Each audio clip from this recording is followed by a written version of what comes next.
Longtemps, Mari ne fut qu'un nom sur une liste généalogique.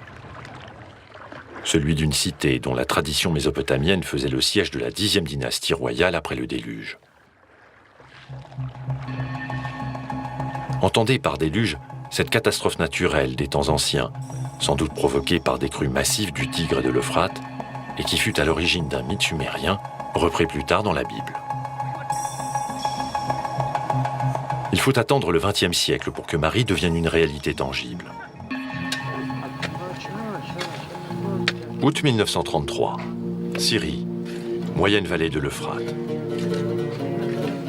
Au sommet d'une colline déserte du nom de Tel Hariri, quelques bédouins sont occupés à déterrer une pierre destinée à orner la tombe de l'un des leurs. Soudain, leur pioche heurte un bloc de pierre qui se révèle être de facture sumérienne. Lors d'une inspection de routine, le lieutenant Caban, officier des services spéciaux français, prend conscience de l'importance de cette découverte. Il en avertit aussitôt les autorités du Louvre, qui confie à André Parrot la direction de la première d'une longue série de campagnes archéologiques.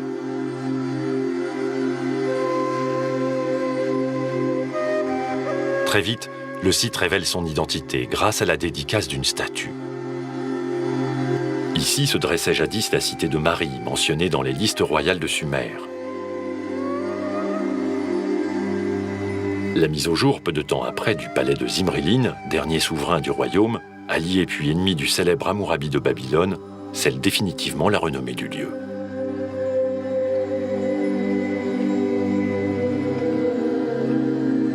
S'ensuivent d'autres découvertes, dont 15 000 documents d'archives et une étonnante collection d'œuvres d'art, ouvrant le livre d'une histoire vieille de 5000 ans.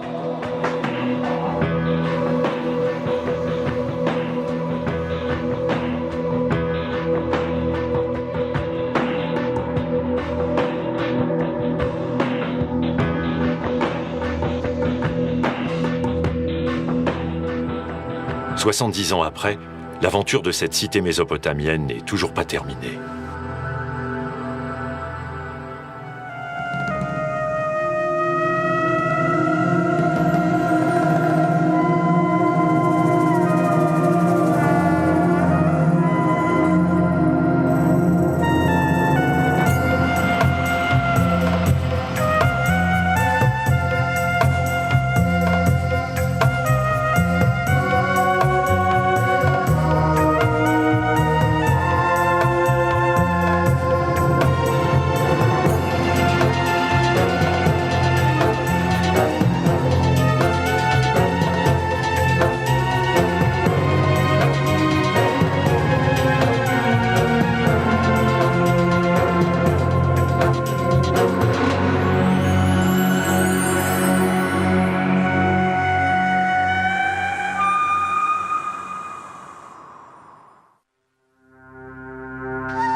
Mésopotamie.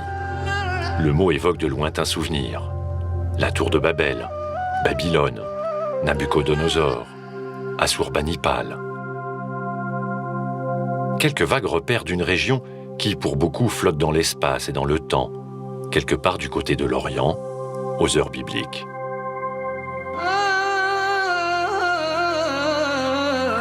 Qu'est-ce alors que la Mésopotamie ?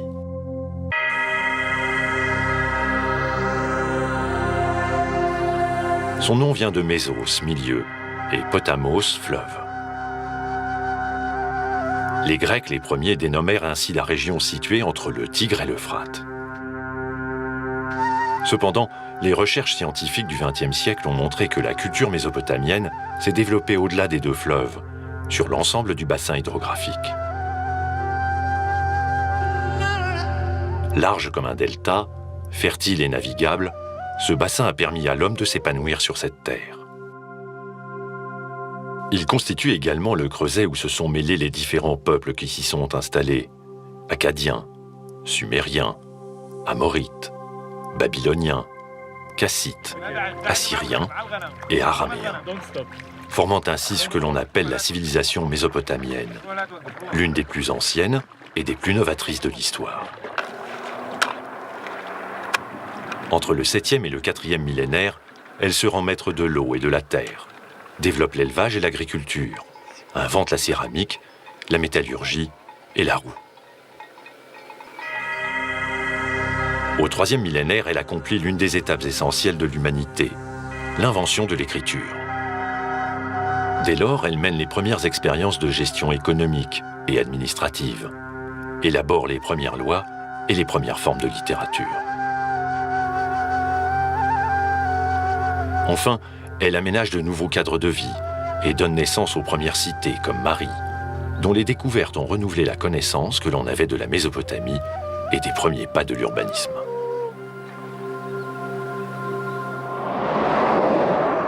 Depuis Damas, la route qui mène à Mari traverse la steppe syrienne d'est en ouest, jusqu'à la petite ville de Deir ez-Zor, située sur les bords de l'Euphrate. Cependant, hormis son musée archéologique et son souk, Deir ez-Zor n'est pour le voyageur qu'une étape sur le chemin de Mari.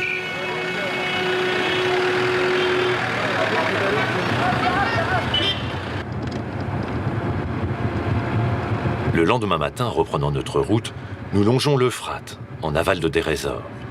Tel Hariri n'est plus qu'à une centaine de kilomètres. À voir aujourd'hui le long ruban vert de vergers et de champs cultivés que le fleuve déploie dans cette région subdésertique, on prend véritablement conscience du miracle de Mari, et donc de la Mésopotamie tout entière.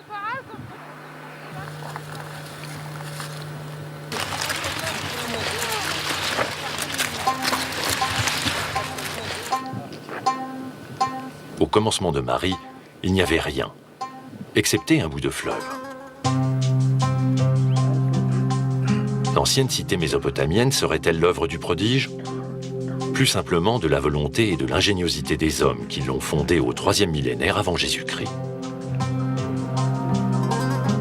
Tout d'abord, ils mirent au point un important réseau hydraulique, afin de faire face non seulement aux longues périodes de sécheresse, mais également aux fortes crues de l'Euphrate. Plusieurs traces retrouvées aux environs de Mari attestent en effet de la présence de canaux. Cependant, tous ces aménagements ne suffisaient pas pour réussir. N'ayant ni forêt, ni aucun minerai, les hommes de la région importèrent bois et cuivre des monts du Taurus, dominant l'actuelle Turquie, et s'emparèrent du pouvoir que donnait la possession du métal, notamment pour la fabrication des armes et des outils. C'est ainsi qu'ils mirent en place un système d'échange de denrées par voie d'eau et de terre entre la Méditerranée et le Moyen-Orient. Et c'est là l'une des raisons essentielles du phénomène d'urbanisation dans cette région. La création de ce réseau commercial engendra en effet les premières formes de pouvoir qui jouèrent un rôle structurant au sein de la communauté. Ainsi fut fondé Mari, vers 2900 avant Jésus-Christ, pour servir de base de relais dans le transport des marchandises, contrôler le trafic fluvial au point de passage obligé des grands circuits économiques et développer une industrie métallurgique.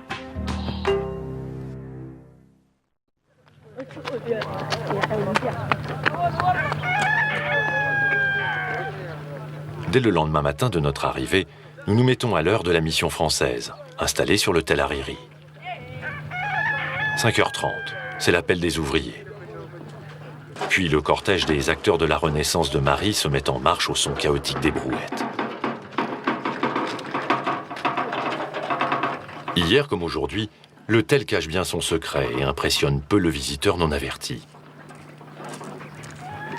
À la déception devant les ruines évanouies, se mêle cependant l'émotion suscitée par l'empreinte qu'elle porte d'un passé aussi lointain que retentissant. Nous voici au cœur d'un quartier urbain, dont la fouille est dirigée par Béatrice Muller-Margueron. Son objectif ? Comprendre l'organisation architecturale des différentes phases de construction de la cité primitive. La tâche demande patience et détermination, car dans les profondeurs de cette terre dorment 3 villes, empilées les unes sur les autres. Ce secteur a été choisi parce que André Parrot avait fouillé jusqu'au niveau du sol sur lequel nous nous trouvons, qui est le sol de la ville 2, c'est-à-dire 2650-2350 environ. Donc, pour atteindre le niveau de la ville 1, qui était l'objectif, 2 sondages profonds ont été effectués et 9 phases ont été détectées. Donc, le but maintenant, c'est de déterminer les différentes phases en stratigraphie et en extension, de façon à comprendre l'organisation architecturale des différentes phases. La stratigraphie archéologique est l'étude des couches d'occupation humaine, de destruction ou encore d'abandon qui se sont superposées au fil du temps. Ainsi, les couches supérieures correspondent-elles à la ville 3, la plus récente, tandis que les intermédiaires contiennent les vestiges de la ville 2, et les plus profondes, ceux de la ville 1, la plus ancienne. Imaginons alors que les vents se soulèvent et balayent la surface du sol de 5000 ans d'entrave. Marie vient de naître sur la rive ouest de l'Euphrate. Pensée et bâtie d'un seul jet par une volonté politique, elle est déjà pourvue des traits urbanistiques essentiels. Un plan circulaire, délimité par une digue de 1,9 km de diamètre. Tandis que celle-ci met la cité à l'abri des crues du fleuve, un rempart intérieur la protège des attaques humaines.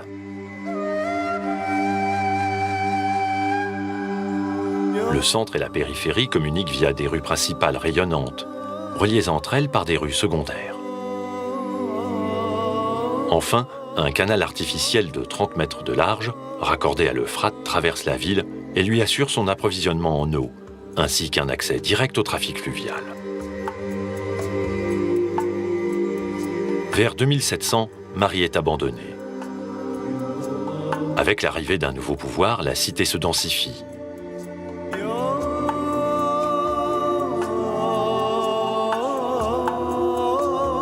Le centre se couvre de bâtiments administratifs et religieux et se dote d'un palais aux proportions spectaculaires et inégalé en Mésopotamie.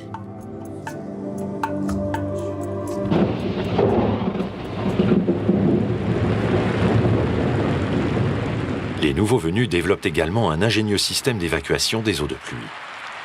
Ces dernières dévalent du centre vers la périphérie et sont absorbées par les rues secondaires grâce à leur sous-sol rempli de gravillons, de fragments de poterie et de terre cendreuse.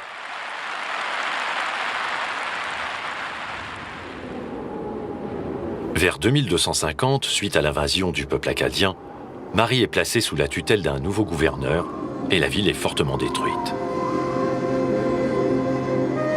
Elle renaît à nouveau et connaît une troisième phase de prospérité, sous l'impulsion d'une dynastie naissante, les Chakanaku. Le palais est entièrement refait selon une organisation différente, mais toujours dans les mêmes proportions, tandis qu'est édifié un second palais, dit palais oriental. Quant au système défensif, il est sensiblement amélioré. Souvenez-vous, la ville 1 comportait une digue et un rempart intérieur avec tours et portes. La ville 2 gardait le même schéma, hormis le fait que la digue était surmontée d'un mur à meurtrière, créant de fait une deuxième ligne de défense humaine, à 300 mètres du rempart, ce qui correspond au tir efficace de l'arc composite. Lors de la reconstruction de la ville 3, on double en épaisseur le rempart intérieur d'un chemin de ronde, permettant aux archers de se déplacer rapidement sur tout le pourtour de la cité. Plus tard, on renforce le mur extérieur surmontant la digue, jusqu'à lui donner la même importance que le rempart intérieur. Enfin, un glacis de cailloutis est installé sur tout le revers intérieur de la digue, afin d'éviter tout travail de sape de l'assaillant. Cependant, ce système défensif n'empêche pas la cité d'être vaincue, puis incendiée par Hammurabi, roi de Babylone, en 1760.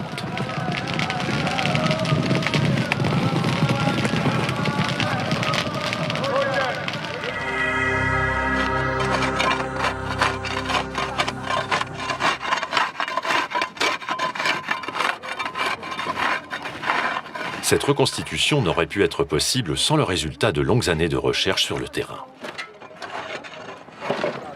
Chacune des couches archéologiques renferme en effet une multitude d'indices que l'archéologue doit détecter puis interpréter afin de restituer le cadre de vie des hommes qui jadis vivaient là. Les informations recueillies à ce jour éclairent également sur l'activité économique de Marie. La première et la plus importante des industries artisanales était très certainement la métallurgie. En effet, de nombreux foyers accompagnés de fausses scories ont été retrouvés en différents endroits, indiquant la présence d'anciennes forges. Le métal qui arrivait par bateau des monts du Taurus était affiné ici même, refondu, puis manufacturé et revendu.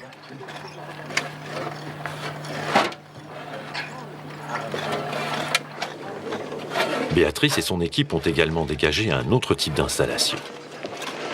Nous avons trouvé d'autres installations bitumées que celle-ci. On en a 2 ou 3. Mais ce bassin bitumé est le seul à posséder une jarre enterrée jusqu'au col. Et c'est ce qui a fait penser qu'il peut s'agir d'un bassin de décantation, soit pour un atelier de teinturerie, soit de décantation d'argile, puisque différents indices tentent à montrer que dans cette zone artisanale, on travaillait également l'argile. On a trouvé des boules de terre malaxées et des balles de fronde. Il n'est pas exclu qu'on en ait fabriqué ici.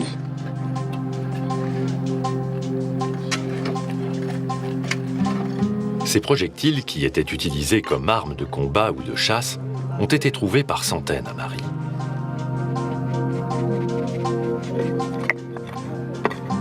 La technique de la céramique était également employée pour la fabrication des équipements hydrauliques, comme les canalisations qui acheminaient l'eau destinée à la consommation, et les puisards qui permettaient d'évacuer les eaux usées dans les profondeurs de la terre.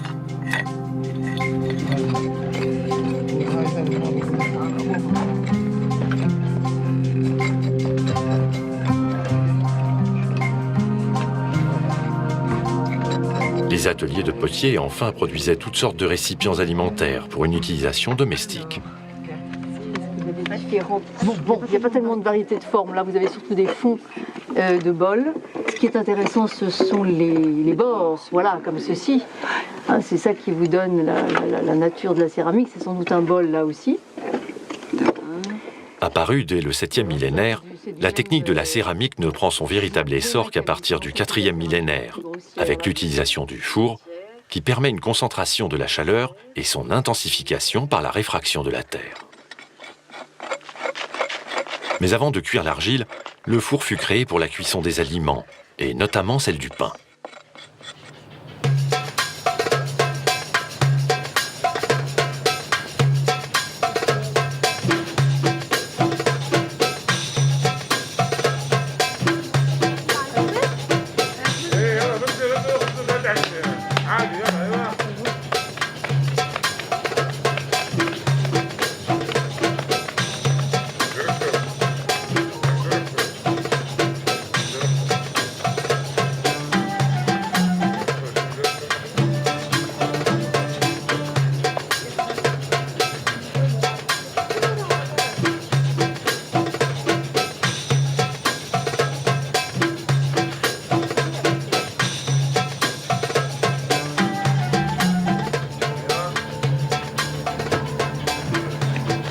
Des fours ou tanours, comme on les appelle ici, Béatrice en a retrouvé des batteries entières dans ce quartier. Attention là.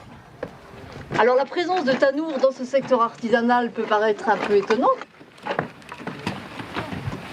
On a l'impression que c'était des ateliers où les gens vivaient. C'est-à-dire qu'il y avait une organisation non seulement du travail, mais de la vie quotidienne. On imagine aisément l'effervescence qui jadis devait régner dans ce quartier artisanal. Une effervescence cependant qui semble avoir été brusquement interrompue. En effet, Béatrice et son équipe ont fait récemment une bien étrange découverte. J'ai tombé sur le fait qu'il n'y a pas du tout la position d'un âne qui a été en agonie, parce que les bêtes qui meurent se couchent complètement.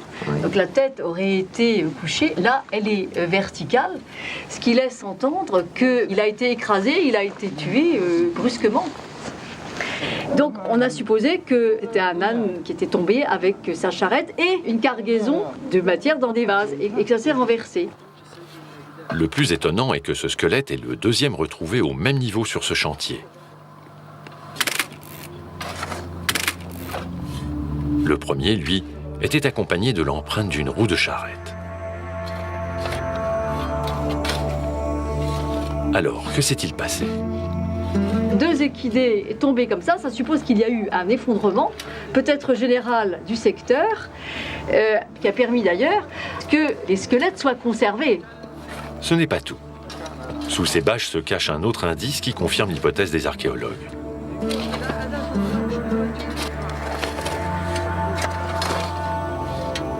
À côté d'un amas de débris de vases, se trouve le squelette d'un individu. Ce contexte laisse penser qu'il s'agit a priori d'une tombe. Une tombe? Non.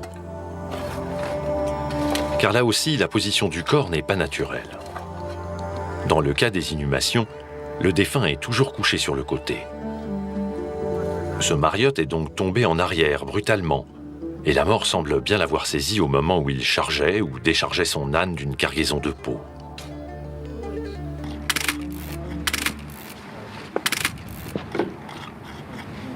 Une fois les photos prises et les relevés exécutés, le travail de dégagement peut commencer. Chaque fragment du squelette est extrait avec grand soin. Leur étude permettra de déterminer notamment le sexe et l'âge de cet individu, ainsi que la base de son alimentation. Des informations qui viendront enrichir la connaissance que l'on a de la vie quotidienne des Mariottes. 17h. Béatrice et son équipe sont de retour à la mission. La journée n'est pas pour autant terminée.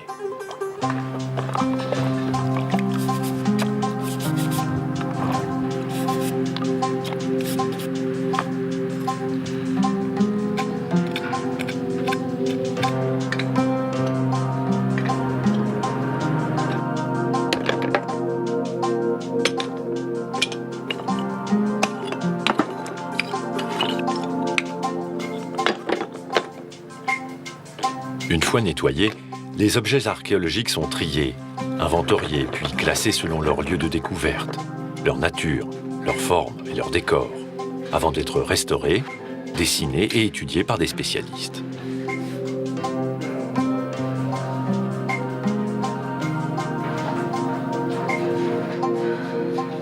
Les trouvailles, rigoureusement référencées, sont ensuite conservées dans le dépôt de fouilles.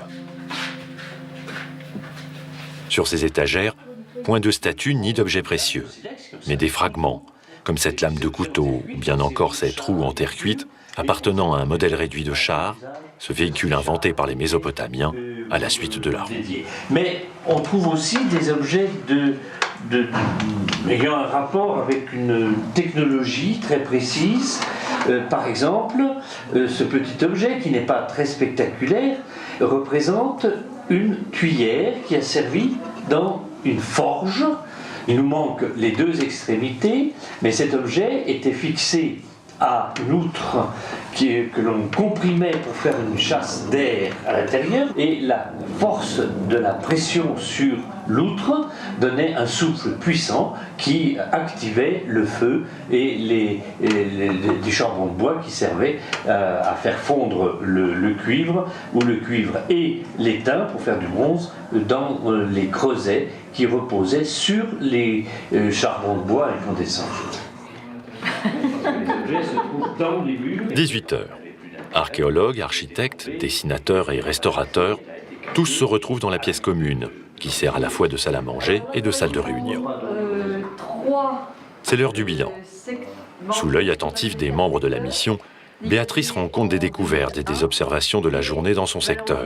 On a retrouvé quelques éléments de bitume, mais pour le reste uniquement la suite de cette espèce de sol en cuvette. La fouille du centre urbain n'est pas le seul objectif de cette campagne. Comme de ce côté-ci. Demain doit s'ouvrir un second chantier, celui du palais. Avant de clore la séance, Jean-Claude Margueron établit le programme des travaux de ce secteur, dirigé par Malou Schneider. Le palais de Marie remonte au 2e millénaire avant Jésus-Christ. Il était alors considéré comme l'une des merveilles du monde.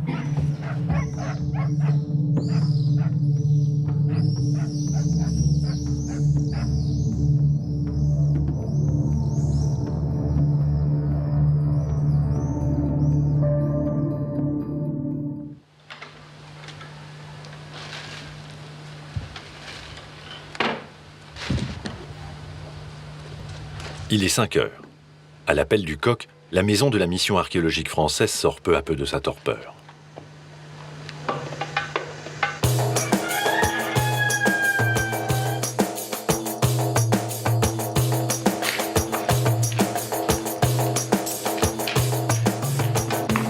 Dans un balai incessant d'allées et venues, chacun se prépare pour une nouvelle journée de travail. Il ne faut rien oublier. Et en premier lieu, le théodolite, cet instrument de visée servant à dresser des plans topographiques.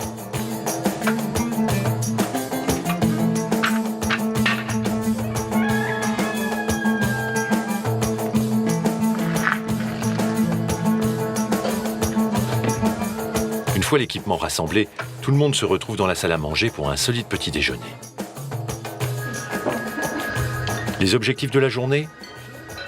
Découvrir le chantier du palais et poursuivre la fouille du quartier artisanal.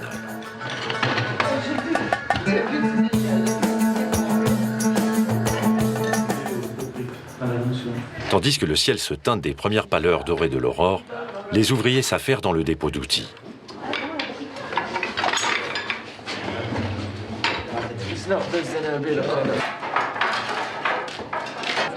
6 heures. Il est temps de partir.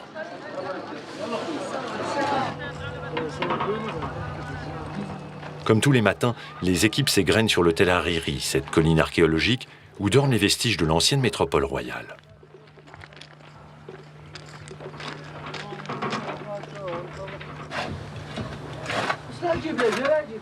Bâti en briques crues, le palais de Marie n'offre aujourd'hui qu'un lointain souvenir de sa splendeur passée, et cet amas de terre informe est difficilement lisible pour l'œil non exercé. D'autant que cet ensemble monumental de 2,5 hectares comprend 2 palais empilés l'un sur l'autre.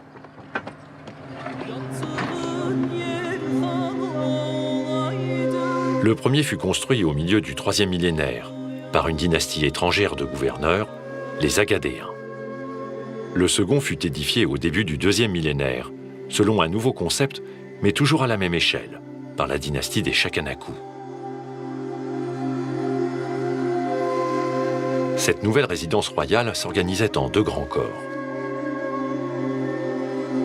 Le premier comprenait une aire sacrée, ainsi que le secteur des grandes réserves du royaume. Le second corps était à la fois privé et officiel. S'y trouvait la maison du roi, agrémentée de jardins suspendus, les lieux de représentation et de réception, ainsi que les quartiers administratifs. Ce second corps comprenait également la maison des femmes. Les ruines que l'on voit en surface, les plus récentes, sont celles du palais du 2e millénaire, dégagées dès 1934 par André Parrot. Celles du 3e millénaire, encore sous terre pour une grande part, sont en cours de fouille. Nous avons dégagé la porte d'entrée du palais du 3e millénaire, après avoir enlevé la porte du palais du 2e millénaire. Et il y a encore une zone où nous n'avons pas fait le raccordement avec les fouilles antérieures. Donc c'est justement une des tâches que j'ai à faire cette année, c'est de faire le raccord entre l'entrée et le cœur du palais. Les fouilles antérieures ont donné une image assez précise de l'organisation intérieure d'une grande maison royale au début du 2e millénaire. Donc il y avait toute une entrée de 9 mètres de long, extrêmement monumentale, et qui montait très progressivement vers le centre du palais. Il devait y avoir peu de lumière, il y avait des portes un petit peu partout, avec des gardes qui contrôlaient les portes. J'ai l'impression que c'était vraiment pas un endroit très très gai, ce palais.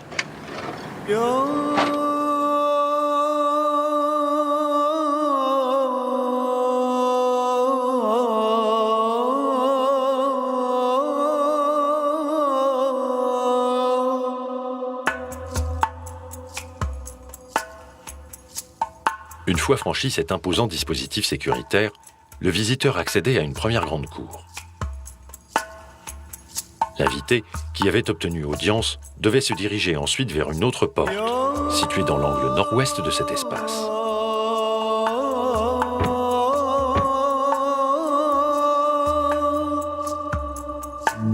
Là se tenait l'intendant du palais qui délivrait les laissez-passer, permettant d'accéder à la cour du Palmier, première étape du cheminement officiel.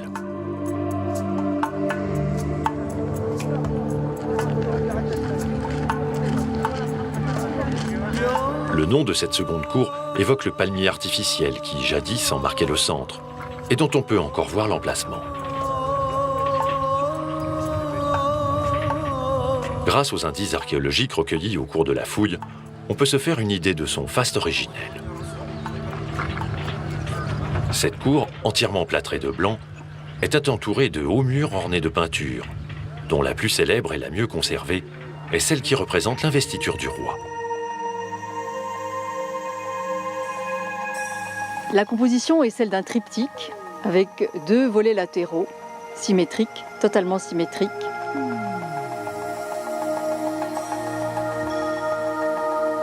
Aux extrémités se dresse une déesse qui intercède, une déesse lama comme on l'appelle. Devant elle se trouve un palmier, le palmier de la cour sans doute. Et devant elle encore s'échelonnent sur 3 registres superposés un sphinx, un taureau androcéphale et un griffon. Animaux fabuleux qui, plus tard, dans les palais assyriens, seront les gardiens de porte sous forme de statues colossales. Alors, la partie centrale est subdivisée en 2 registres et c'est là que se trouve évidemment la scène principale qui a donné son nom à cette peinture. Le registre inférieur est occupé par 2 déesses portant un vase d'où sortent 4 flots où nagent des petits poissons. Et sur le registre supérieur, le roi reçoit des mains de la déesse Ishtar, qui est la déesse à la fois de la guerre et de l'amour, le sceptre et le bâton, qui sont les symboles du pouvoir.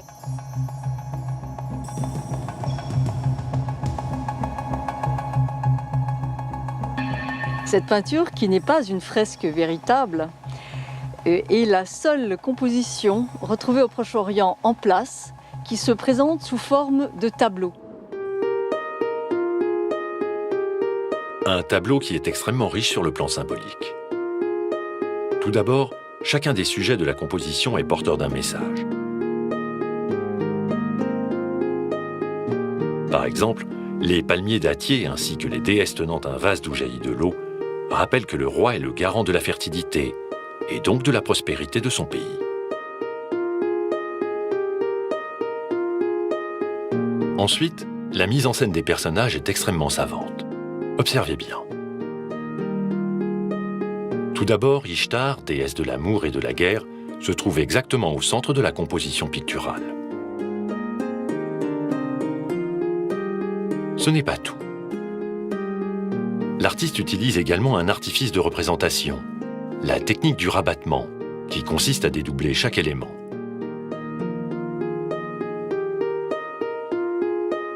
Les 2 palmiers rappellent celui de la cour, tandis que les 2 divinités tenant un vase aux eaux jaillissantes évoquent la statue qui, jadis, se trouvait dans le vestibule, situé immédiatement derrière la peinture. De ce vestibule, le visiteur accédait à la salle du trône, véritable point d'orgue du parcours officiel. Ainsi, par sa composition, cette peinture rend compte de l'organisation architecturale de cet espace tripartite, directement lié à la fonction royale.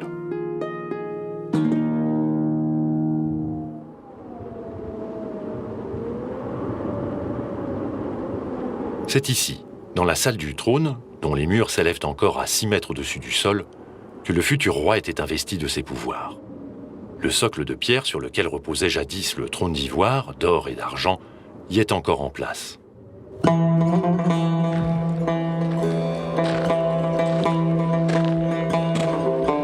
De cette pièce, le roi avait accès d'une part à la salle du conseil, d'autre part à ses appartements privés, farouchement gardés. La demeure se composait de plusieurs chambres à coucher, de salles de garde et de logements de service. Elle disposait également d'un grand séjour où le roi recevait les intimes. D'après les textes, on sait aussi que la maison royale était richement décorée et confortablement meublée.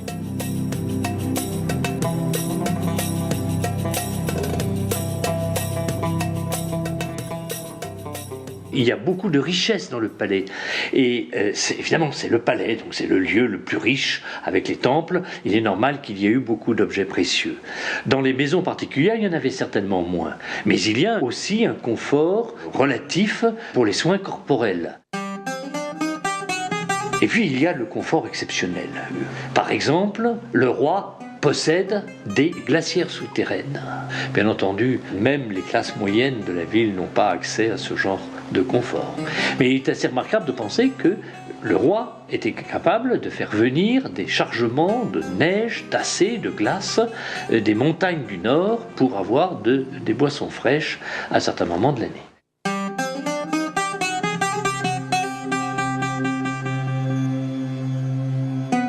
Un véritable art de vivre, que le roi partageait avec quelques rares hôtes de marque, ou bien encore avec les femmes.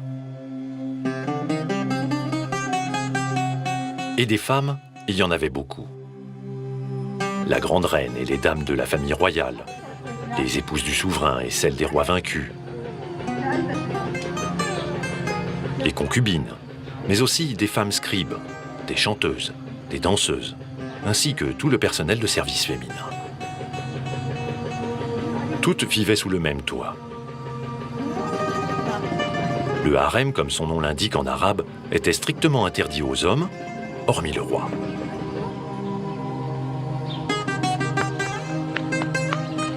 Surtout, les femmes n'étaient pas autorisées à sortir de cette prison dorée, excepté si le maître les conviait chez lui.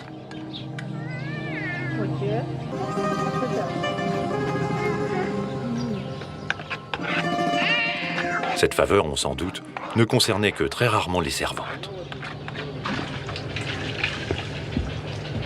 La seule chance pour elles de communiquer avec le monde extérieur était que leur maîtresse leur ordonne de se rendre dans la grande cour du palais.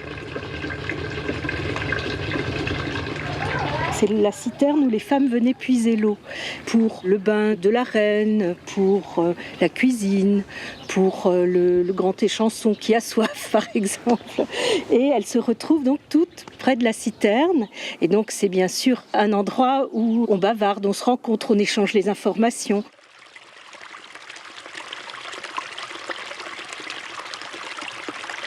Cette citerne était alimentée principalement par les eaux de pluie en provenance des terrasses. Le précieux liquide était ensuite redistribué dans l'ensemble du palais grâce à un système de canalisation et d'égouts.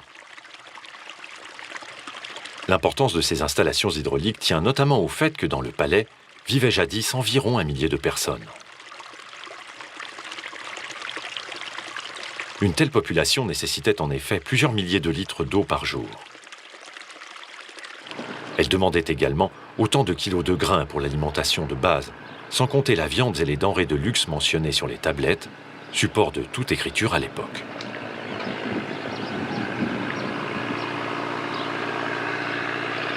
Pour répondre à de telles exigences de consommation, le roi possède des exploitations agricoles et des élevages.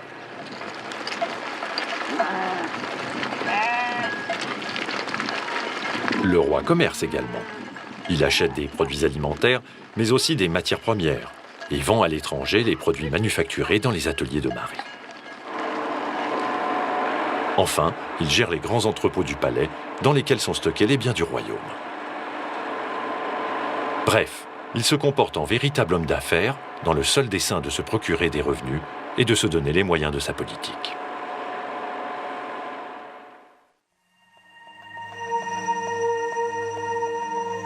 Siège de l'institution royale, résidence du souverain, centre économique, le palais de Marie était aussi l'écrin d'une maison divine. Sur ce point, Marie n'est pas un bon exemple. C'est même une exception dans l'ensemble de la documentation que nous possédons sur la Mésopotamie. Normalement, le palais et le temple sont séparés. Mais le roi est souvent le grand prêtre d'un dieu, et il faut prendre conscience d'une chose, c'est que dans ces cités mésopotamiennes, et à Marie comme ailleurs, la ville est propriété d'un dieu, qui est le maître de cette cité. Et le roi assure le lien entre la population et la divinité, qui est propriétaire, qui est le légitime propriétaire de cette cité.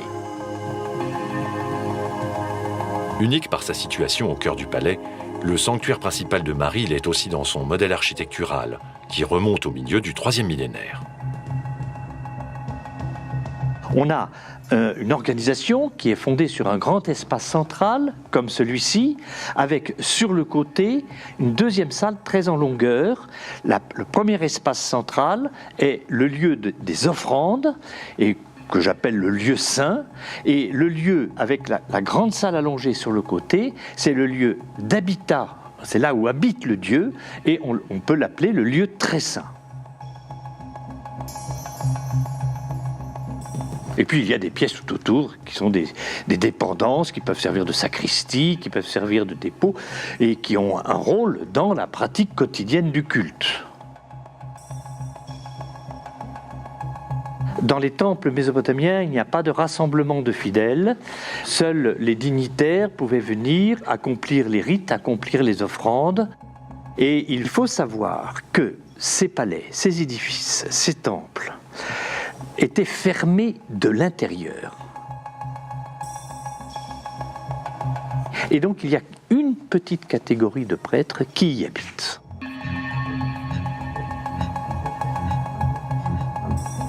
Ainsi, roi et dieu étaient bien protégés du monde extérieur, celui des non-initiés.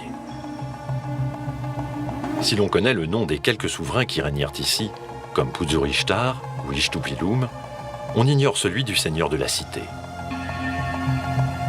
Pourquoi ? Parce que dans les textes, quand on parle, on dit le Dieu, on dit le grand Dieu, on n'a pas forcément besoin de le nommer. Le panthéon mésopotamien comptait cependant d'autres divinités qui avaient leur temple à l'extérieur du palais. Et les morts. Il semble qu'à Marie, les inhumations prenaient place soit sous les maisons, soit à l'extérieur de la ville. Les souverains, eux, étaient enterrés à l'intérieur du domaine royal.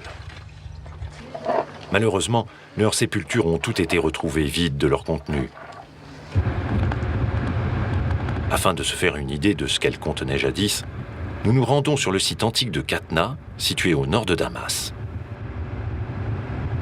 Souvent mentionné dans les archives de Marie, l'antique cité est restée enfouie durant des millénaires.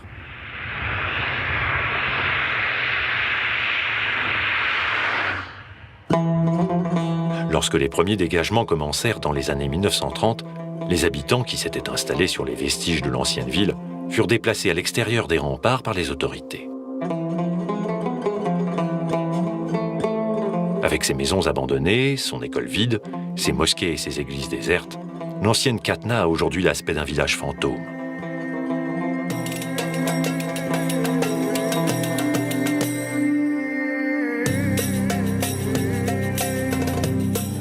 Depuis 1994, grâce au travail de fouille d'une équipe internationale, la ville dévoile peu à peu son passé.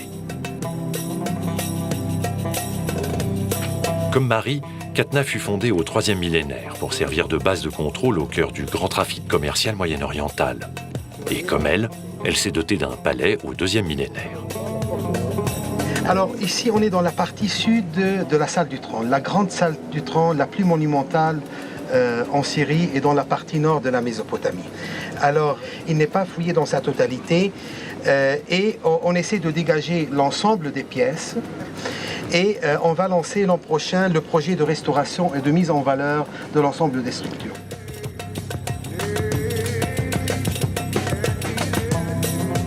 Rejoignons maintenant le tombeau royal.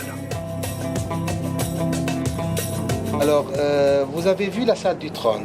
Alors, il y a probablement un départ de la salle du trône. On descend par cet escalier et on a un couloir qui fait à peu près 50 mètres construit avec un mélange de briques et du bois qui mène vers le tombeau royal.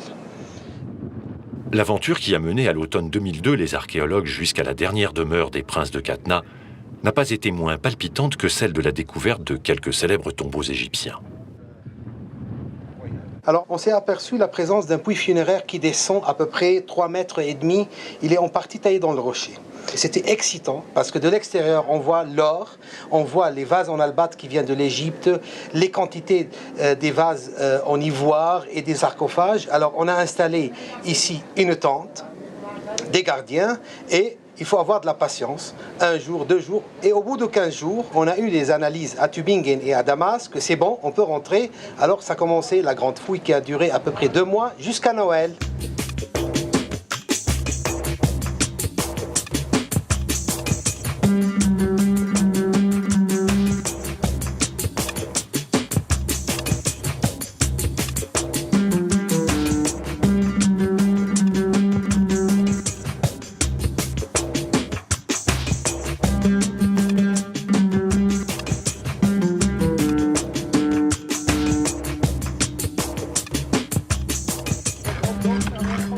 Cette tombe royale a ainsi livré plus de 3500 objets.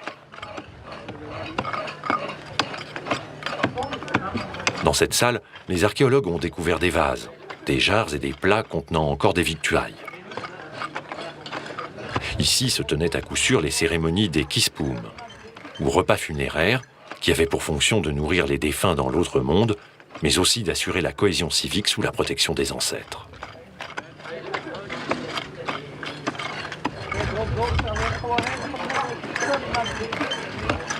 Si on peut situer ce tombeau dans l'architecture funéraire proche-orientale, en Syrie, c'est le seul tombeau intact qui vient d'un palais royal, un tombeau royal trouvé. Et c'est, je pense, la plus grande découverte du début du XXIe siècle en Syrie et même au Proche-Orient. Retour sur le site de Marie, où la fouille suit son cours au rythme des découvertes.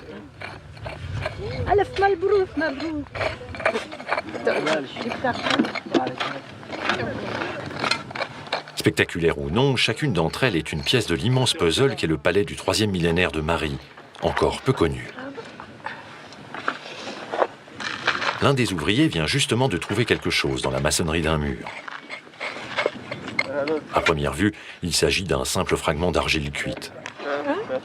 Mais à bien y regarder, on distingue des signes cunéiformes, c'est-à-dire en forme de clou, caractéristique de l'écriture mésopotamienne.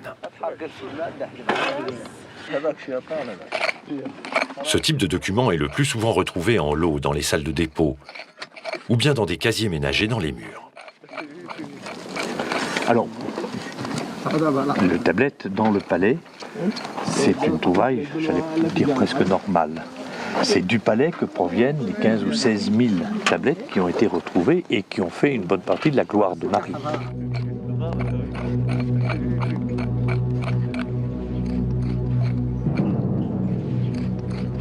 Il y en a là des lots entiers qui s'occupent de la gestion du palais, des rapports du roi avec ses provinces, du rapport des lettres entre le roi et les autres capitales de Mésopotamie, avec le monde du Rabour, avec le monde de Babylone, etc. Et à un moment donné, à l'extrême fin de l'histoire de Marie, Hammurabi de Babylone, ayant vaincu Marie, occupe le palais et fait l'inventaire des biens, inventaire des tablettes. Il lit toutes les tablettes pour savoir qui l'a trahi, sans qu'il le sache. Et les tablettes ont été en partie rassemblées ici.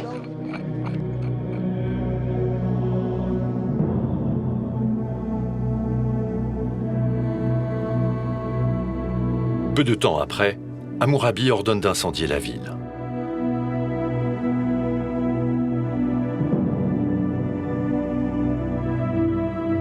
Cette destruction marque le déclin de Marie, suivi de son abandon jusqu'à sa redécouverte en 1933.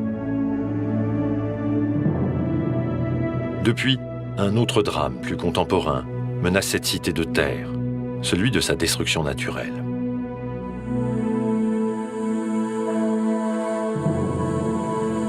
C'est pourquoi André Parrot avait entrepris en 1975 de protéger l'aire sacrée du palais par une couverture posée sur ses murs. Cependant, depuis quelques années, un second phénomène de destruction est apparu. Au fil des ans, je me suis aperçu qu'il y avait un deuxième système d'érosion qui s'attaquait à ces murs. Ce n'est pas les intempéries par le haut, c'est une érosion par la base des murs, ce que j'appelle le sillon destructeur. Le mur se ronge à cause des sels en particulier, et alors les murs s'écroulent. Là, il faut intervenir à la base des murs. C'est ce que nous avons fait dans ce temple depuis maintenant plus d'une dizaine d'années. Et j'espère intervenir dans le palais du début du deuxième millénaire, très abîmé à l'heure actuelle, mais où on peut encore sauver quelques salles, la salle du trône en particulier, et où on pourra faire revivre une petite partie d'un palais de l'époque de Hammurabi.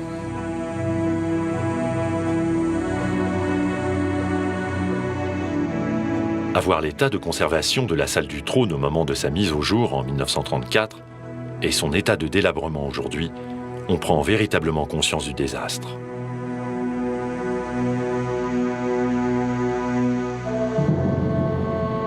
« 70 années ont suffi pour que fondent les murs de l'un des sites majeurs de l'histoire du monde syro-mésopotamien. Entreprendre une restauration de la salle du trône devenait donc urgent. C'est chose faite depuis 2004. Parce qu'elle est une des clés essentielles de notre histoire, la survie de Marie nous concerne tous.